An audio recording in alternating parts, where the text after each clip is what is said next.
Когато искам нещо аз, не викам силно в този час.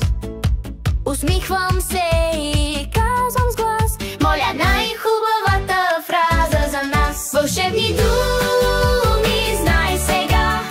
Моля, благодаря, извинявай, извинете, брат. С тях сме мили, добри деца. С тях постигаме чудеса.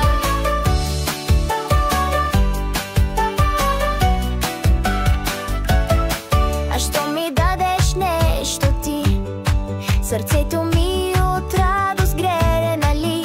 Не забравям, казвам веднага: благодаря, от мен с усмивка блага. Вълшебни думи знай сега. Моля, благодаря, извинявай, извинете, да. С тях сме мили, добри деца. С тях постигаме чудеса.